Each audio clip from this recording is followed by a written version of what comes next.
It's all over. Leopold hadn't won a grand final in the GFL until today. St Joseph's 2017 Club Toyota Cup Premiers.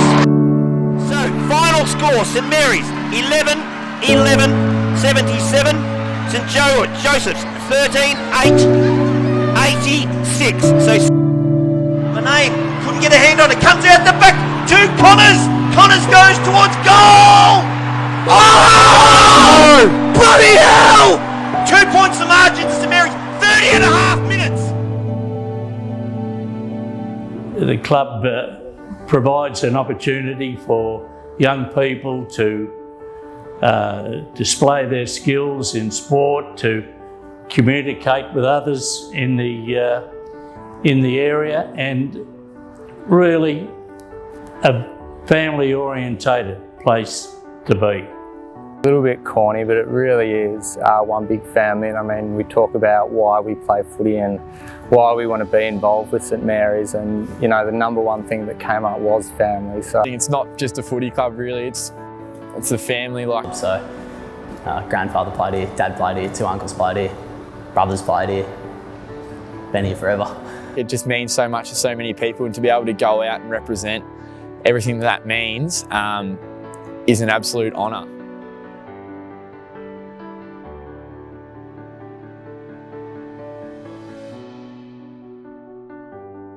So yeah, losing grand finals is never fun.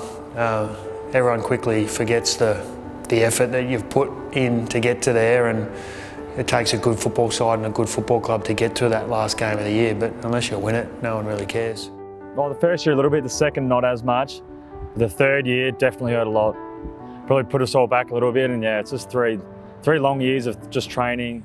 And a coach, and I couldn't recall ever a group of players being so disappointed. I think that I suppose they've lost, what was it, 150 something goals have left the side. Yeah. You lose Tom Gillies, Aidan Grace and Sam Dobson, and you know, you're taking 3 star forwards out of the side, and they've really got to restructure their forward line. Recruiting's hard in terms of the point system, the salary cap, what you can and can't do. You can always try and plan to have a certain style of footballer, whether that's a ruck or a key forward or key back or a midfielder. The reality is you probably just need to chase what you can get. Yeah, look, our focus was recruiting forwards, and we certainly weren't able to achieve that. We certainly had some what we felt were options. So really, I suppose from a recruiting point of view, the big thing that we set about achieving was getting a high quality midfielder into the group, and somebody who was able to and was really able to sort of play well in big games, and Ben Maloney sort of fitted that mould, and we were really excited when he landed as a recruit. On top of that, we obviously picked up some other players that... I thought, like most of the other old blokes had said at the window, we're in for a very, very long year. And we were just ticking boxes, we were doing really well. And then we come out round 1, got smashed, round 2, smashed, 3, smashed. It's a pretty rough start to the year. We were just thinking maybe we were a bit off where we thought we would want to be. But yeah, just a few things didn't go our way. We had some injuries, and everybody can blame injuries, but some injuries to key older type players and bigger bodied, stronger blokes. And we also played, you know, probably the 6 top sides in the first sort of 6 weeks. So we knew that it was going to be a tough sort of start. But, you know, again, this is where the credit must go to Keisty and Travis. They kept the belief up, you know, all through that time. There is probably a team that might be wishing they could hide a little bit at the moment. They're one of the powerhouses in the GFL historically, St Mary. I mean, they've had a really slow start to the season, and they've got Colac this weekend, which is really going to start to make things tough. They're struggling. They've lost a lot of talent, but there's still enough talent in that team for Glenn Keast and Trav Robbo to require more. And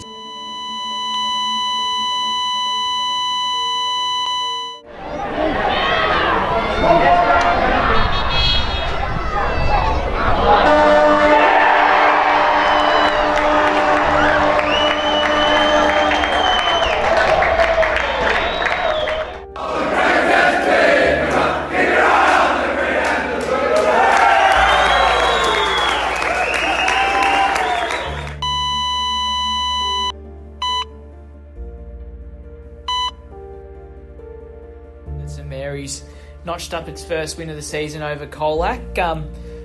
Must be nice for them just to finally get off the mark, probably ease a little bit of pressure. That Colac game, that was special. I remember people talking about it and being there at the time.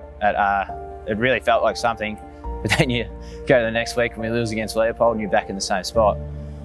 Anyway, I think we lost 4 or 5 and I'm thinking, I think our season's finished. We come in here with the coaches and that, and they didn't believe that.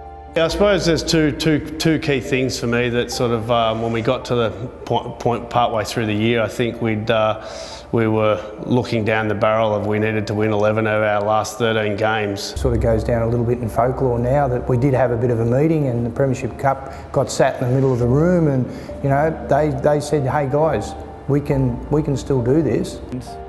Where Keisha got us all down and around the cup and said, it's still there, boys. Like it's still plan A. They said we can't fix it overnight, but we can start just getting the little things right. Let's not reinvent the wheel. What we're doing is right. It's just not working at the moment. For us, that was basically as a coaching group telling the players that there was only one plan, and that was plan A. There was no plan B.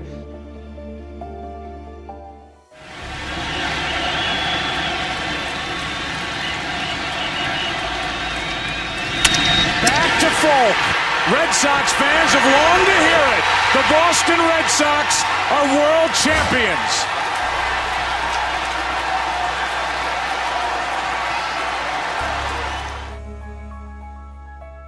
Mid-season bye, I went to Bali for a break, read a book called The Captain's Class. Sure, he was sitting on a banana lounge in Bali on one of the buys, but it was basically talking about the Boston Red Sox. When the Boston Red Sox beat or won the World Series, and basically the story goes that in 2004 they hadn't won for 86 years. In the same time frame that Boston hadn't won, the New York Yankees had won 27 times. They just gritted and found a way to win the World Series, and they did it against all the odds. Really trying to align a story of opportunity, because that's all it was for us. Obviously it was history for the Boston Red Sox, but it was a pipe dream and an opportunity for us.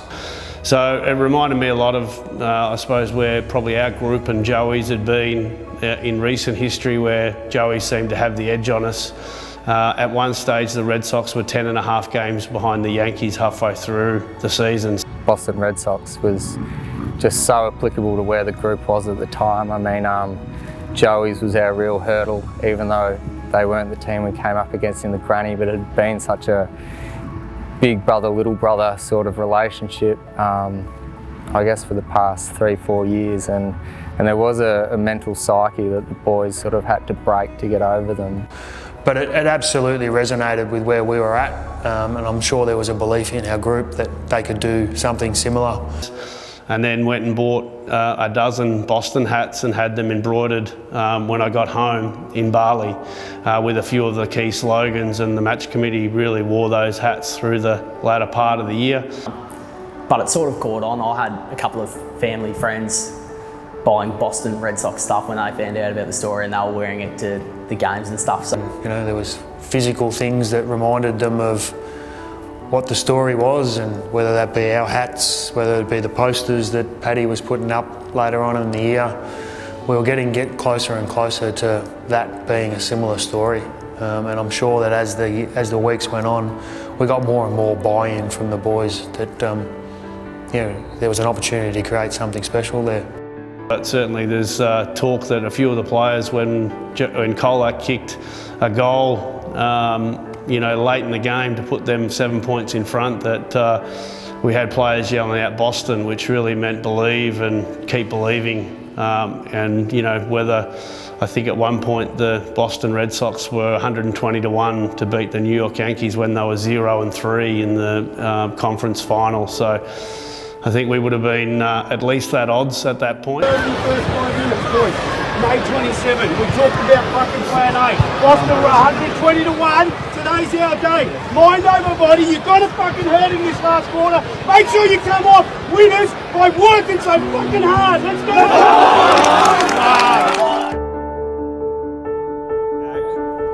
one of the blokes at work is a St Mary's through and through. 5 weeks out, he said St Mary's will win the grand final. And I said, we've got to get there.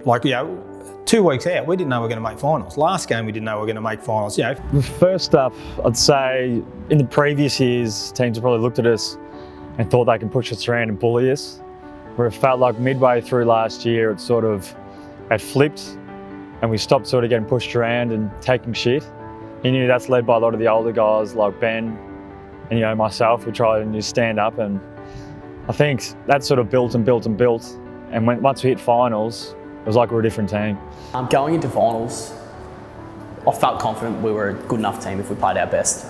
Going into the finals, I rang Scotty, and we ring each other 5 times a day, but I said, I think we've got this. And the coaches thought we'd got this. St Mary's 1 and 4, and virtually since the interleague bye, have played elimination finals. Their season's been on the line every week.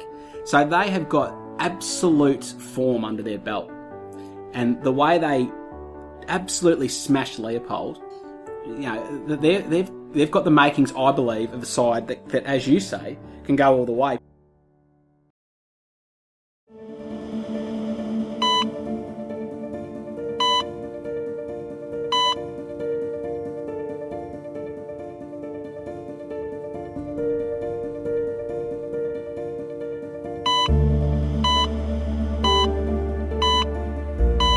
And there's the mental hurdle too, because Joey's have got them in every big game the last few years. They've lost 3 in a row, and their last 2 grand finals have been lost to St Joseph's.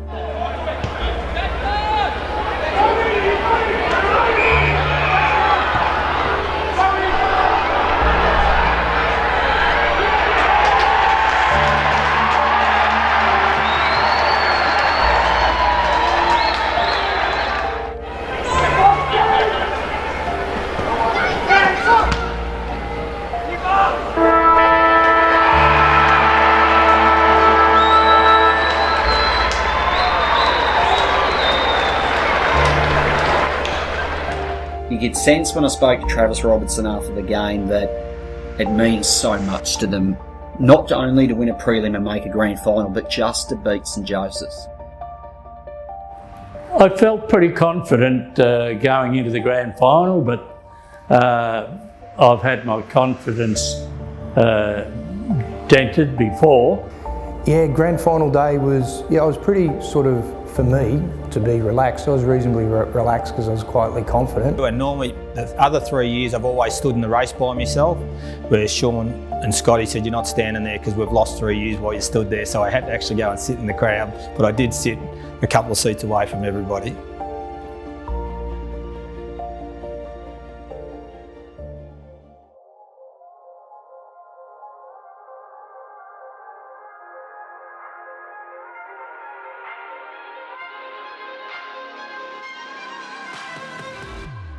Jacob Welsh, hugely important role that will impact the scoreboard in so many ways. Stay focused, stretch him mentally and physically, but play within the rules. Ironclad emotional control. Ben Maloney, we just need more of the same. Selfless, tough, intimidating, brutal, and go all day. Bring others into the game and contribute with your voice, as I know you will. # Luke Hodge. Harry Benson, the team needs you. Last week at 3/4 time, we asked you to respond. You were unbelievable in that quarter, laying 4 tackles. Tom Lang, work rate, work rate, work rate. Andrew Banjanin. Jesse Travellini. Jared Garner. Harry Ling. Riley Hall. Jack Blood. Matt Copley. Hayden McMahon. Damo McMahon. Nick Connors, every week you contribute to what we ask. You will get varying opponents, but just do your job and stay in the game just like you did until very late last week. It might take till then.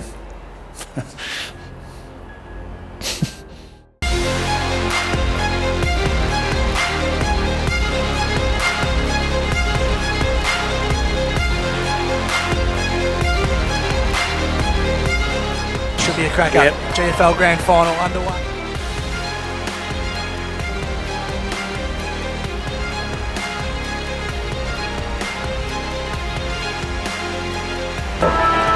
Here we go. See who's going to lift in the last quarter. Final turn with the grand final. All to play for. Do a good job. Spills clear. Simpkin. Can he do something special? Oh, Oh my God! He kicked it from there!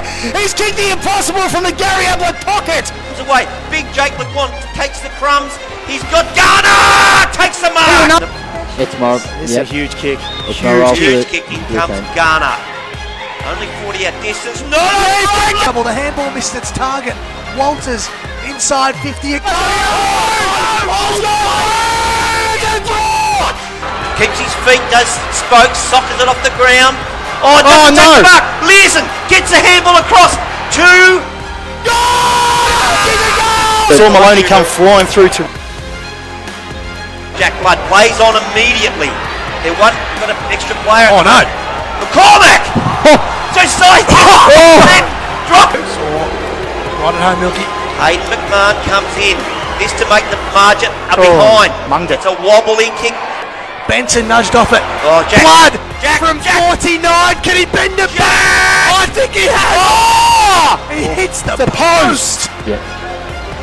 Up they go. Field throws his man out of the way, then kicks it. That's Unfortunately, not what out I on the wanted. full. Harry Lee decides to switch play. Yeah, that's what they got to do. That's okay. They've got the extra here, Riley Hall. Now they've got two overlap. Oh, Trevelini then dishes over to Riley Hall, who's going to get tackled, and he does. That's a great umpire. Wow, that might be a grand final winning tackle. 29 tackles, boys, for the quarter. No, this is okay. They've got to keep coming forward. We know with the length of the quarters, they've got to keep coming forward. It was no. Milky's man, Ryan Monahan. This is not going to work. McCarthy have to head back down the outer side, which McCarthy does. Heads right down. Cameraman as it comes back into the pack for Lekos, leads in the race. Oh no! In the umpire! Then Delight applies the tackle, comes back to Bond. Bond goes towards goal! And Simpkin! A miss on it! Has been put on this occasion. Lockie needs to find a target. Down the line looking for Beale or Zybel. Comes out the back. Manane couldn't get a hand on it. Comes out the back to Connors. Connors goes towards goal! Oh! Bloody hell! 2 points the margin, Samiri. 30 and a half minutes. Look at it, Milky! Have a look at it! They're giving him a group strafing! Game. The unlikeliest of heroes. Oh, We're wow. back in the middle. There's only second. That is unbelievable! That is the best grand final of the modern era. Wowee. St Mary's have finally won one. In their fourth attempt in succession, they have won the most extraordinary grand final. 10-14, 74 bloody wee. to 10-12, 72. Well.